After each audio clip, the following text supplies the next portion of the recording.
जय हिंद फ्रेंड्स, हमारे YouTube channel MP study पे आप सभी का स्वागत है। इतिहास की श्रृंखला में हमारी क्लास का टॉपिक जो चल रहा है वो है सिंधु घाटी सभ्यता। सिंधु घाटी सभ्यता से जुड़े कुछ बेसिक पॉइंट और सिंधु घाटी सभ्यता के 7 महत्वपूर्ण जो नगर थे, इन दोनों पे हमारी क्लासेस हो चुकी हैं, चर्चाएं हो चुकी हैं। आज की क्लास का जो टॉपिक है वो है सिंधु घाटी सभ्यता के अन्य महत्वपूर्ण नगर। 7 महत्वपूर्ण जो नगर थे उन पे हमारी क्लास हो चुकी है। आज की क्लास में जो चर्चा करेंगे जो 7 महानगर थे उनके अलावा अन्य कौन कौन से महत्वपूर्ण पूरा स्थल हैं जहाँ से महत्वपूर्ण एविडेंस पाए गए हैं, साक्ष्य पाए गए हैं और एग्जाम में वहाँ से क्वेश्चन बन जाते हैं। तो आइए स्टार्ट करते हैं आज की क्लास का टॉपिक जो है सिंधु घाटी सभ्यता के अन्य महत्वपूर्ण स्थल। तो इस श्रृंखला में हम देखते हैं अन्य स्थलों में पहला स्थल कोट डीजी। अगर हम बात करें कोट डीजी की कि इन पूरा स्थलों में हम लोग बेसिक वही पॉइंट देखेंगे जो ज़्यादातर पूछे जाने के एग्जाम में संभावना है, उनकी लोकेशन और वहाँ से क्या क्या एविडेंस मिल रहा है या फिर कौन कौन वहाँ पे काम किया है। तो हम बात करें अन्य पूरा स्थलों में पहला कोट डीजी और कोट डीजी की लोकेशन की बात करें कि कोट डीजी कहाँ पड़ता है, तो कोट डीजी जो पड़ता है ये पाकिस्तान की साइड है और सिंध प्रांत में पड़ता है, सिंध नदी के बाएं तट पे पड़ता है।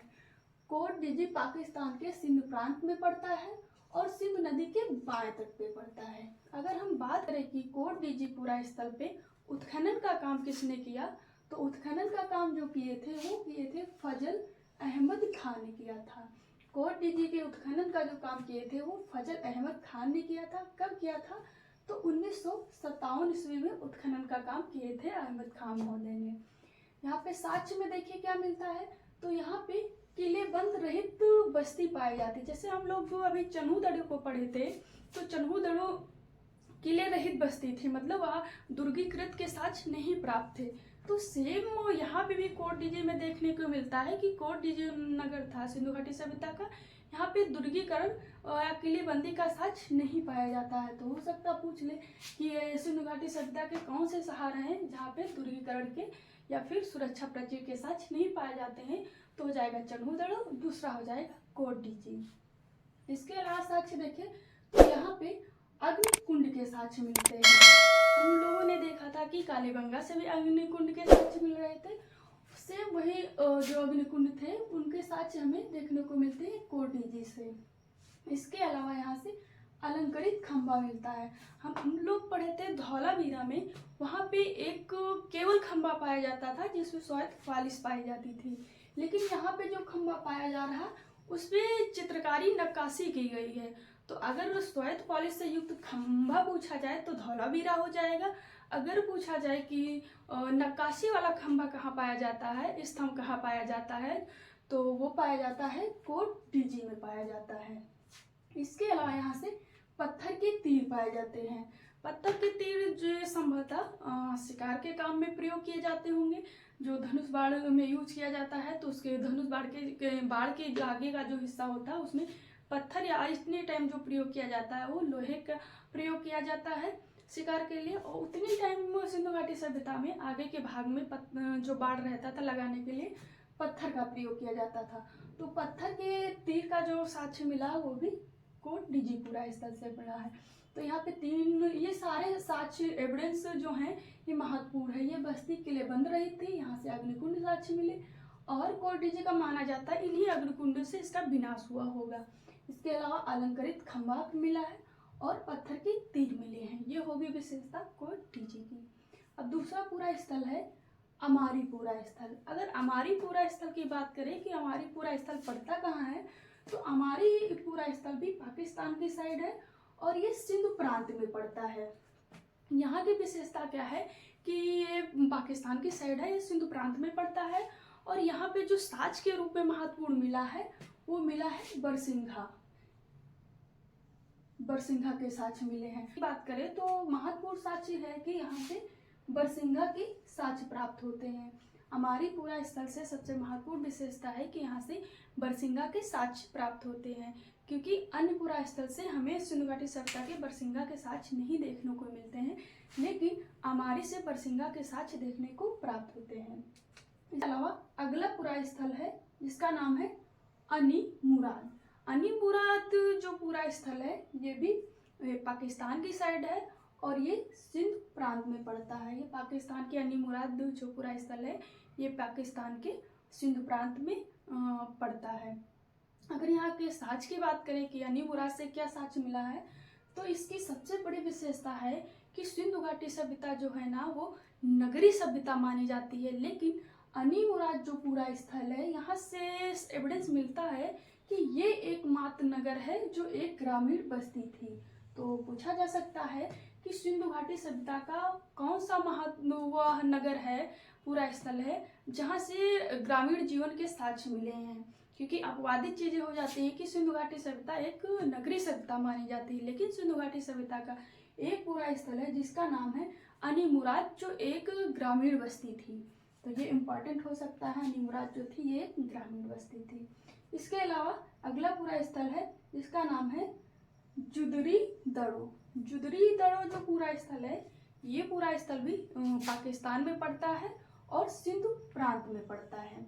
अगर बात करें साक्ष्य की कि यहाँ से साक्ष्य क्या प्राप्त होता है, तो यहाँ से स्टेडियम के साक्ष्य प्राप्त होते हैं। मतलब हम लोग धौलावीरा में हम लोग देखे थे कि मध्य टीला और पश्चिमी टीला के मध्य में प्लेग्राउंड और या फिर स्टेडियम के साक्ष्य पाए जाते थे।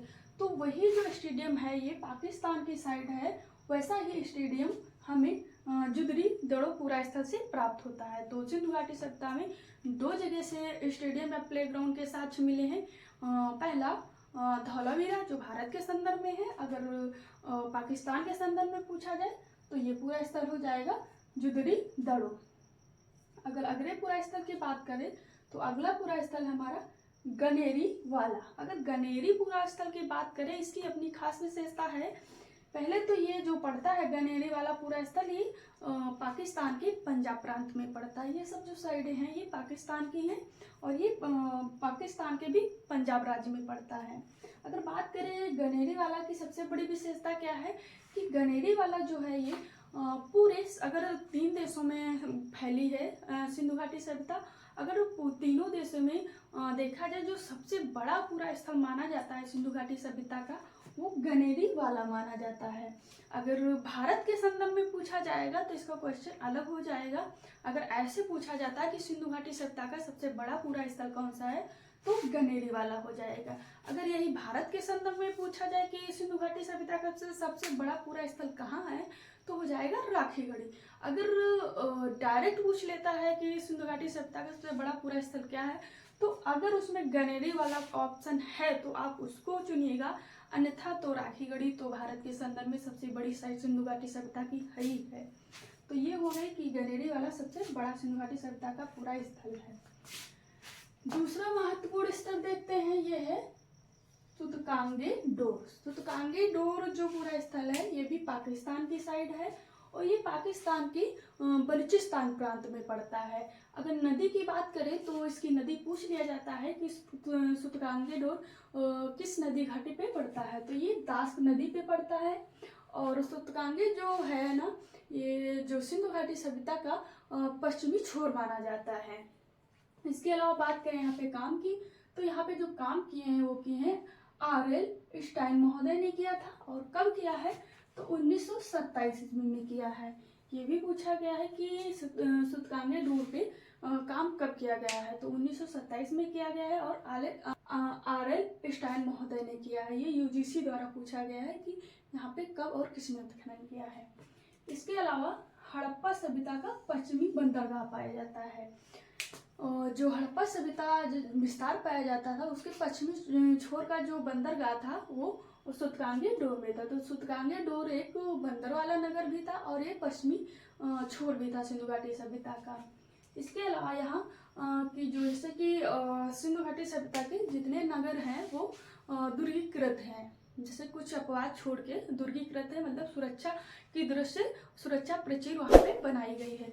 लेकिन सूतकांगे डोर जो पूरा स्थल है यहाँ पे दुर्गीकरण का जो काम कर रहा है वहाँ पे एक प्रकृति चट्टान है, मतलब नेचुरल जो चट्टान है पर्वत है वो इसकी दुर्गीकरण का काम कर रहा है। तो यहाँ पे जो कृत्रिम दुर्गीकरण है तो उसका साक्ष्य नहीं पाया जाता है। यहाँ की एक पत्थर या चट्टान है, वो चट्टान ही इस शहर की दुर्गीकरण का काम करता है।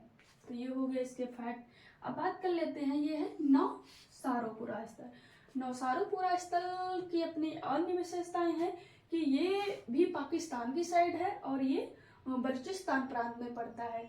यहाँ के सबसे महत्वपूर्ण साक्ष्य ये कि यहाँ पे सिंदूर के साक्ष्य पाए जाते हैं। इसलिए हड़प्पा में भी हम लोगों ने देखा था कि सिंदूर के साक्ष्य पाए जा रहे थे, लेकिन नौसारोपुरा स्थल है जहाँ से भी सबसे पहले सिंदूर के साक्ष्य पाए गए। यहाँ से मात्र देवी की मृण मूर्तियाँ पाई गई हैं जो मिट्टी की बनी थी। उन मिट्टियों के जो बालों की कारीगरी की गई है उनके बीच में सिंदूर का साक्ष्य पाया गया है। तो इस तर्क के आधार पे कहा जाता है कि जो नौसारोपुरा स्थल है वहां से हड़प्पा सभ्यता के सिंदूर के साक्ष्य पाए गए। तो सिंदूर के साक्ष्य कहाँ से पाए गए हड़प्पा सभ्यता में? तो पाकिस्तान की साइड है जो बलूचिस्तान में पड़ते हैं, नौसारोपुरा स्थल से सिंदूर के साक्ष्य पाए गए हैं। ये महत्वपूर्ण है कि नौशेरा से सिंदूर के साक्ष्य। अगला पूरा स्थल है सुरकोटड़ा। सुरकोटड़ा पूरा स्थल की बात करें तो सुरकोटड़ा पूरा स्थल भारत में पड़ता है और गुजरात राज्य में पड़ता है। अगर खाड़ी की बात करें तो गुजरात में 2 खाड़ी पाई जाती हैं, जैसे कि ये हो गया हमारा गुजरात राज्य। ये वाली जो एरिया है ये खंभात की खाड़ी कहलाती है और ये कच्छ का रण या कच्छ की खाड़ी कहलाती है। तो सुरकोटड़ा जो पूरा स्थल है ये कच्छ के रण में इस वाली एरिया में गुजरात के पाया जाता है। तो ये इसकी लोकेशन की बात होगी। अगर बात करें इसमें काम किसने किया तो सुरकोटड़ा पे जो काम किए वो किए हैं 1954 ईस्वी में SR राव महोदय ने किया था। इनके सहयोगी के रूप में MS वस्त या माधव स्वरूप वस्त महोदय ने काम किया था। तो सुरकोटड़ा कच्छ के रण में गुजरात में पड़ता है और SR राव ने 1954 में काम किया था। इसके अलावा यहाँ पे माधव स्वरूप वस्त महोदय ने यहाँ पे काम किया था। इसके अलावा यहाँ पे साक्ष्य की बात करें तो यहाँ से घोड़े की अस्थियां पाई जाती हैं। हालांकि सिंधु घाटी सभ्यता में घोड़े को माना जाता है कि घोड़े की उत्पत्ति नहीं थी, इस वजह से एक अपवादित विषय माना जाता है। लेकिन कुछ पूरा स्थल हैं जैसे कि घोड़े के साक्ष्य पाए जाते हैं, जैसे कि लोथल से दांत पाए जाते हैं, कहीं से अस्थिपिंजर पाए जाते हैं। तो ऐसे करके कुछ एविडेंस मिलते हैं। तो आंशिक रूप से स्वीकार किया जाता है कहीं ना कहीं घोड़े का अस्तित्व सिंधु घाटी सभ्यता में था। तो घोड़े के अस्थि का पिंजर पाया जाता है सुरकोटड़ा से। इसके अलावा माना जाता है कि सुरकोटड़ा जो ये पूरा स्थल है सुरकोटड़ा, इसका जो पतन था वो भूकंप से हुआ था। जैसे कोटी जी का पतन माना जाता है कि ये अग्निकुंडों से हुआ था, वैसे सुरकोटड़ा जो पूरा स्थल है इसका जो पतन माना जाता है वो भूकंप से माना जाता है।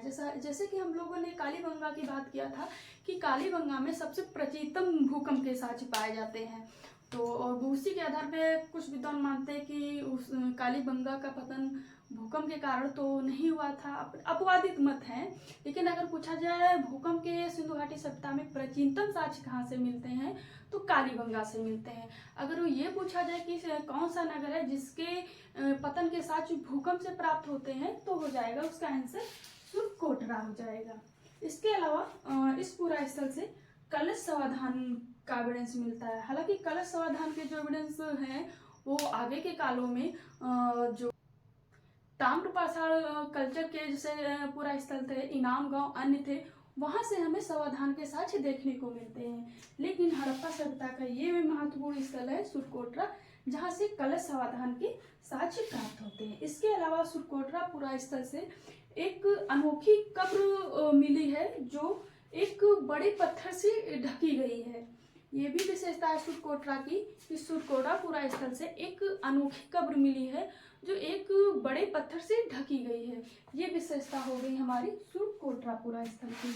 अब बात कर लेते हैं अगला पूरा स्थल, वो है कुंतासी। अगर कुंतासी की बात करें तो कुंतासी जो पूरा स्थल है ये गुजरात में पड़ता है और ये जो पड़ता है ये खंभात की खाड़ी में पड़ता है। जैसे कि ये था कच्छ का रण और ये था ये खंभात की खाड़ी। तो कुंतासी जो पड़ता है ये इस वाली एरिया में खंभात की खाड़ी में पड़ता है। ये गुजरात की साइड है जो भारत में पड़ती है। इसके अलावा इसकी विशेषता है जो कुंतासी है, ये एक बंदरगाह नगर था, मतलब कुंतासी पूरा स्थल में बंदरगाह पाया जाता था। तो जाहिर सी बात है पाया जाएगा, जब समुद्र तट पे है खंबात की खाड़ी में, तो बंदरगाह का काम तो करेगा ही करेगा। तो कुंतासी बंदरगाह नगर पाया जाता है। इसके अलावा स्थल है रोजदी। रोजदी जो पूरा स्थल है ये भी गुजरात के सौराष्ट्र प्रांत में पाया जाता है।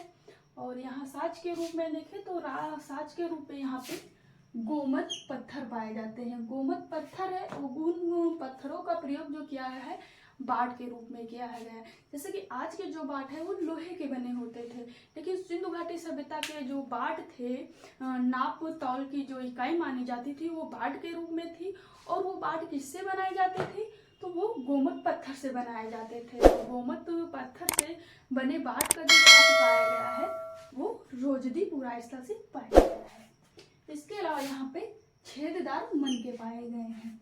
छेददार मनके जैसे कि जो ये माला बनाने वाले जो मन वो होते हैं मूंगे, उन्हीं का रूप होता था, जहाँ पे बीच में छेद रखा जाता था, इसलिए ताकि तागा की सहायता से उसको बुना जा सके।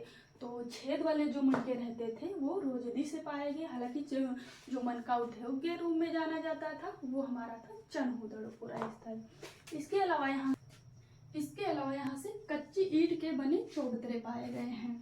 जो कच्ची ईंटें रहती थी बिना पकाई हुई आग में, उनके चौबतरे बनाए जाने का साक्ष्य रोजदी पुरा स्थल से प्राप्त होता है। इस अगला पुरा स्थल है हमारा देसलपुर। देसलपुर की बात करें तो देसलपुर भी गुजरात की साइड है, और ये जो पूरा स्थल पड़ता है वो इस वाले कच्छ के रण में पड़ता है। देसलपुर जो पड़ता है कच्छ के रण में पड़ता है, गुजरात के भुज जिले में पड़ता है। यहाँ पे बात करें कि काम किसने किया उत्खनन का, तो यहाँ पे जो काम किए हैं वो के.बी. सौरानंद महोदय ने किया था 1964 में।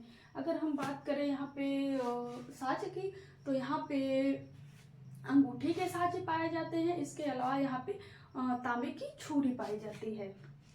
तो ये हो गए देसलपुर के साक्ष्य कि यहाँ पे अंगूठी पाई जाती है और तांबे की छुरी पाई जाती। इसके अलावा देसलपुर से हमें तरड़दार के साक्ष्य प्राप्त होते हैं कि पूरे हम देखते हैं पूरा स्थलों पे ये देखने को मिलता है कि रक्षा प्रचीर पाई जाती है या फिर नहीं पाई जाती है, एक दो पूरा स्थल उपादित रूप में है।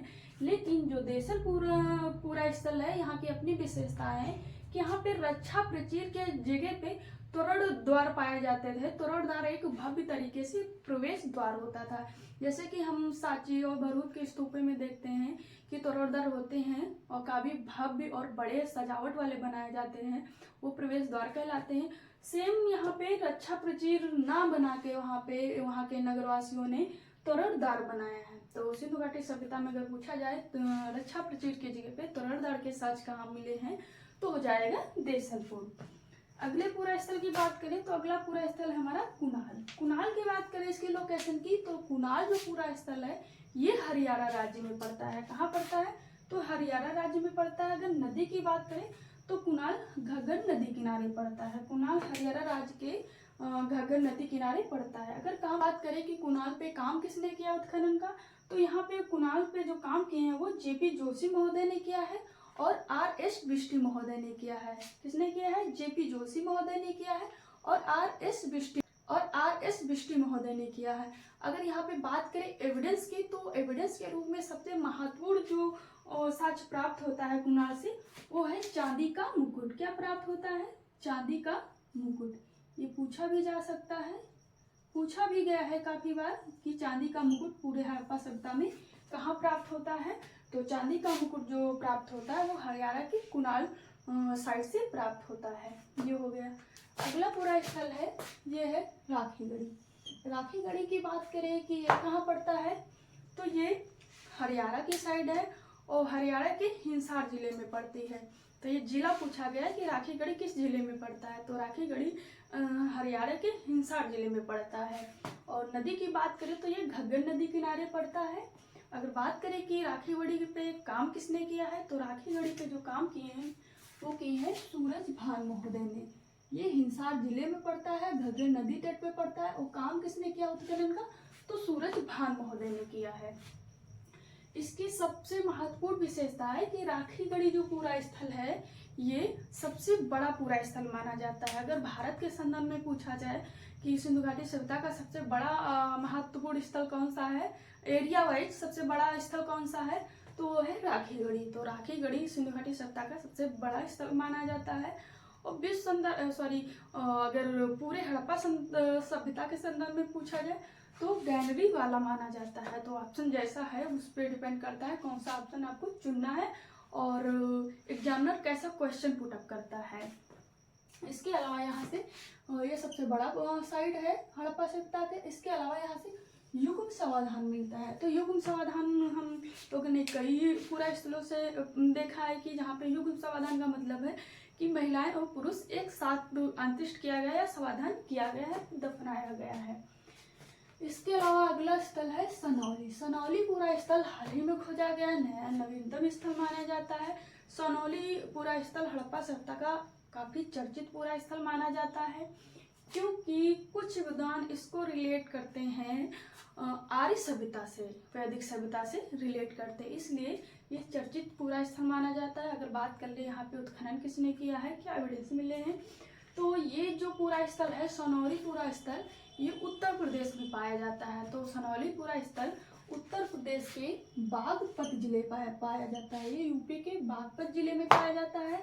अगर बात करें कि यहाँ पे काम किसने किया, तो सबसे पहले जो यहाँ पे काम किए वो डीवी शर्मा महोदय ने किया। और कब किया था, तो 2005 में किया था। कब किया था, तो 2005 ईस्वी में किया था। डीवी शर्मा महोदय ने काम किया था।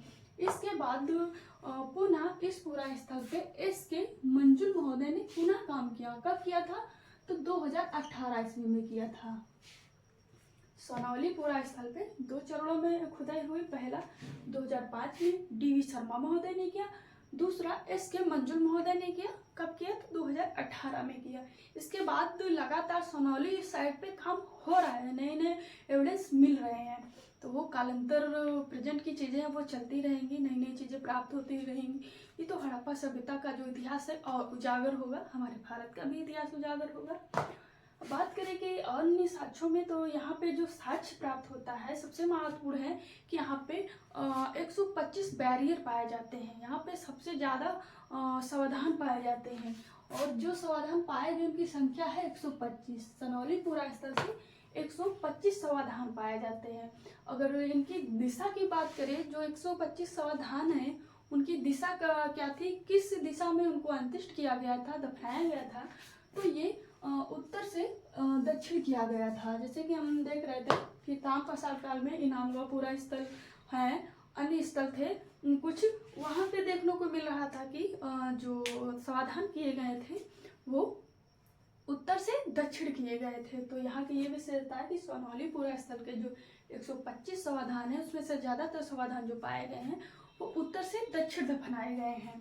तो ये होगी विशेषता। इसके अलावा सनौली पूरा स्थल से हमें टॉयलेट के साक्ष्य मिलते हैं, लगातार एक पंक्ति में बनाए गए हैं। इसके अलावा यहाँ से रथ के साक्ष्य प्राप्त होते हैं, आभूषण प्राप्त होते हैं, रथ मिलने। इसके अलावा सनौली पूरा स्थल से हमें बाथरूम के साक्ष्य मिलते हैं कि टॉयलेट एक कतार में व्यवस्थित तरीके से बनाए गए हैं और यहाँ से रथ पाए गए हैं। इसके अलावा सोने चांदी के आभूषण पाए गए हैं। जो रथ पाया जाता है, यहाँ से एक लकड़ी का रथ पाया जाता है। तो रथ मिलने के कारण कुछ विद्वान सनौली को वैदिक सभ्यता के अंतर्गत रखते हैं, क्योंकि जो रथ का प्रयोग है ये वैदिक सभ्यता की विशेषता मानी जाती है, न कि ये हड़प्पा सभ्यता की विशेषता मानी जाती है। तो इस आधार पे कुछ विद्वान इसको वैदिक सभ्यता से रिलेट करते हैं। लेकिन सनौली जो पूरा स्थल की जो डेटिंग आती है उसके आधार पर सनौली को हड़प्पा सभ्यता के अंतर्गत रखा जाता है। अगला पूरा स्थल है, ये है आलमगीरपुर। आलमगीरपुर स्थल की बात करें तो यहाँ पे काम किसने किया, तो यहाँ पे काम किए वाई.डी. शर्मा महोदय ने किया। कब किया था, तो 1958 ईस्वी में किया था। वाई.डी. शर्मा ने जो काम किया था यहाँ पे आलमगीरपुर में वो 1958 ईस्वी में किया था। आलमगीरपुरा स्थल की लोकेशन की बात करें तो ये उत्तर प्रदेश में पड़ता है। ये सिंधु घाटी सभ्यता की पूर्वी सीमा है। उत्तर प्रदेश में आलमगीर पड़ता है और ये सिंधु घाटी सभ्यता का पूर्वी पूरा स्थल माना जाता है। इसके अलावा आलमगीरपुर से हमें सूती कपड़ा का साक्ष्य मिलता है, गिलहरी का चित्र प्राप्त होता है और रोटी बेलन की चौकी प्राप्त होती। आलमगीरपुरा स्थल ये उत्तर प्रदेश में पड़ता है। ये सिंधु घाटी सभ्यता की पूर्वी सीमा है। यहाँ से सूती कपड़ा के साक्ष्य मिले हैं, गिलहरी का चित्र प्राप्त होता है और रोटी बेलन की चौकी प्राप्त होती है। ये हो गया आलमगीरपुरा स्थल। अब देखते हैं अगला स्थल मांडी। मांडी की बात करें कि मांडी कहाँ पड़ता है, तो ये उत्तर प्रदेश में पड़ता है और ये सिंधु घाटी सभ्यता का नवीनतम स्थल माना जाता है। इसकी डेटिंग जो आ रही है वो नवीन आ रही है। तो ये उत्तर प्रदेश के मुजफ्फरपुर नगर में पड़ता है और ये नवीनतम स्थल है मांडी सिंधु घाटी सभ्यता का। और यहाँ से खेत की जुताई में भारी मात्रा में स्वर्ण सिक्के मिले हैं। पूछा जाए सिंधु घाटी सभ्यता का कौन सा स्थल है जहाँ से खुदाई में भारी मात्रा में स्वर्ण सिक्के प्राप्त होते हैं, तो वो पूरा स्थल है हमारा मांडी। उत्तर प्रदेश के अन्य स्थलों की बात करें जहाँ से कुछ खास विशेषता नहीं है लेकिन नाम की विशेषता है कि हो सकता है छाटने के लिए, सेलेक्ट करने के लिए पूछ ले, तो उत्तर प्रदेश के अन्य स्थल हैं चांदीपुर है, बड़ा गांव है, हुलसा है और अम्बाखेड़ा और सकानपुर। सकानपुर जो पूरा स्थल है वो हाल ही प्राप्त किया गया स्थल है और ये जो पूरा स्थल है ये उत्तर प्रदेश के स्थल है। अब हम लोग देख लेते हैं पंजाब के स्थल कि पंजाब में अन्य कौन महत्वपूर्ण स्थल पाए जाते हैं।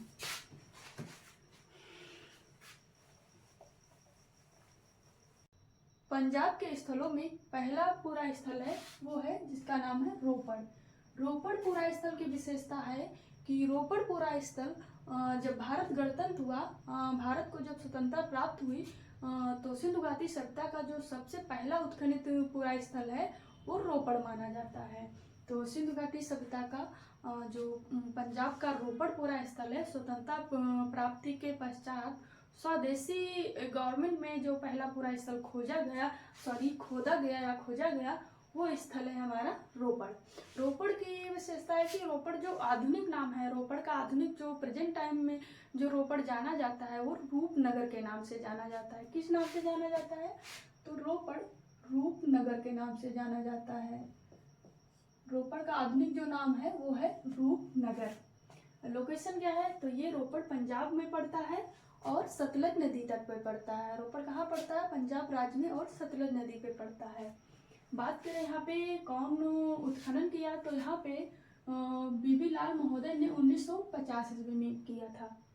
हमारा भारत जो गणतंत्र हुआ था वो 1950 में ही हुआ था, तो इसीलिए कहा जाता है कि रोपड़ स्वतंत्रता प्राप्त गणतंत्र भारत का पहला उत्खनित पूरा स्थल था। तो बीबी लाल महोदय ने 1950 में सबसे पहले रोपड़ का उत्खनन किया था। इसके अलावा सहयोगी के रूप में वाईडी शर्मा या यज्ञदत्त शर्मा ने 1955 ईस्वी में इसका उत्खनन किया था। यहाँ पे एविडेंस जो मिला वो है सबसे महत्वपूर्ण साव जो है, जो समाधान थे यहाँ पे विशेषता थी कि साव को अंडाकार गड्ढों में दफनाया गया था। कि अन्य स्थलों की अन्य विशेषता है, लेकिन जो यहाँ का पूरा स्थल है रोपड़ सिंधु घाटी सभ्यता का, यहाँ पे जो साव थे, जो अंत्येष्ट किया हुआ मानव रहता था, वो साव को अंडाकार गड्ढों में दफनाया गया है। इसके अलावा यहाँ सबसे महत्वपूर्ण जो साक्ष्य है पूछा जाता है वो है मनुष्य साथ कुत्ता दफनाया गया है। कि सिंधु घाटी सभ्यता का एक महत्वपूर्ण स्थल देखने में आता है जहाँ पे समाधान प्रक्रिया में मनुष्य साथ कुत्ता दफनाया गया है। हालांकि ये विशेषता हम लोगों ने 9 पाषाण काल में बुर्ज होम में देखने को मिला था जहाँ पे मनुष्य साथ कुत्ता दफनाया गया था। वैसे ही यहाँ पे विशेषता मिलती है रोपड़ पूरा स्थल में जहाँ से मनुष्य साथ कुत्ता दफनाया गया है। तो रोपड़ की सबसे महत्वपूर्ण विशेषता है कि यहाँ पे मनुष्य साथ कुत्ता दफनाया गया है, मालिक या कुत्ता एक साथ दफनाया गया है। दूसरा पूरा स्थल है यह है संगोल। संगोल जो पूरा स्थल है ये भी पंजाब प्रांत में पड़ता है और ये लुधियाना डिस्ट्रिक्ट में पड़ता है। संगोल जो पड़ता है ये पंजाब के लुधियाना डिस्ट्रिक्ट में पड़ता है। और यहाँ पे काम किसने किया, तो यहाँ पे काम जो किए हैं वो R.S. बिष्ट महोदय ने किया है। अगर एविडेंस की बात करें यहाँ से क्या एविडेंस मिला है, तो यहाँ से 55 तलवारें मिली हैं। जो तलवारें हैं वो तांबे की कांसे की बनी हुई तलवारें मिली हैं। कितनी संख्या है, तो 55 तलवारें मिली हैं। तो एक साथ जो 55 तलवारों का साक्ष्य पाया जाता है वो पंजाब के संगोलपुरा स्थल से पाया जाता है। स्थल है ये है दधेरी। दधेरी पूरा स्थल की विशेषता है कि दधेरी पूरा स्थल नवीनतम खोजा हुआ स्थल है। सिंधु घाटी सभ्यता का पंजाब का जो ये दधेरी पूरा स्थल है ये नवीन खोज वाला स्थल माना जाता है। तो सबसे महत्वपूर्ण विशेषता है कि ये नवीनतम खोजा हुआ स्थल माना जाता है या खनिज माना जाता है दधेरी पूरा स्थल। इसके अलावा साक्ष्य की बात करें कि दधेरी से क्या साक्ष्य मिला है, तो यहाँ पे PGW चित्रित घूसर मृदभांड परंपरा पाई जाती है और इसे परवर्ती हड़प्पा स्थल के नाम से जाना जाता है। क्योंकि जब PGW के साक्ष्य पाए जाएंगे, PGW का या चित्रित घूसर मृदभांड का जो समय माना जाता है वो 1000 ईसा पूर्व महाभारत रामायण के काल के आसपास माना जाता है। तो अगर PGW मिल रहे हैं तो इसका मतलब है हड़प्पा का ये अंतिम चरण रहा होगा। तो इसीलिए ये दधेरी पूरा स्थल को परवर्ती हड़प्पा का स्थल कहा जाता है, माना जाता है। तो हड़प्पा सभ्यता का ये मात्र स्थल है जहाँ से PGW चित्रित घूसर मृदभांड या फिर प्रिंटेड ग्रेवेयर के एविडेंस पाए जाते हैं। इसके अलावा अन्य किन्हीं पूरे स्थल पे ऐसा एविडेंस नहीं मिलता है। पंजाब का अगला पूरा स्थल है ये है बाड़ा। बाड़ा की बात करें तो बाड़ा रोपड़ जिले में पड़ता है और यहाँ पे जो काम किए हैं वो 1956 ईस्वी में किए थे YD शर्मा या फिर यज्ञदत्त शर्मा महोदय ने किया था। तो बाड़ा की विशेषता हो गई कि ये रोपड़ जिले में पड़ता है, 1956 में पड़ता है और YD शर्मा महोदय ने यहाँ पे काम किया है। बाड़ा और मांडा ये सब चीज़ें कंफ्यूज करने वाले हैं। तो बाड़ा जो पड़ रहा है पंजाब में पड़ रहा है, मांडी जो पड़ रहा है ये उत्तर प्रदेश में पड़ रहा है और जो मांडा है इसकी उत्तरी सीमा मानी जाती है सिंधु घाटी सभ्यता की, वो जम्मू कश्मीर में पड़ रहा है, जम्मू में पड़ रहा है। तो मांडा जम्मू में पड़ रहा है, मांडी यूपी में पड़ रही है और बाड़ा पंजाब में पड़ रहा है। इसके अलावा है एक स्थल मंडी। मंडी जो पूरा स्थल है ये हिमाचल प्रदेश में पड़ता है। ये विशेषता है, एक ही जैसे नाम लगते हैं, जैसे मांडा जम्मू में, मंडी हिमाचल में पड़ता है और मांडी यूपी में पड़ता है तो बाड़ा पंजाब में पड़ता है। तो ये हो गए आज की क्लास में सिंधु घाटी सभ्यता के कुछ अन्य महत्वपूर्ण पूरा स्थल। तो आज की क्लास यही समाप्त करते हैं। बाकी आज के लिए जय हिंद।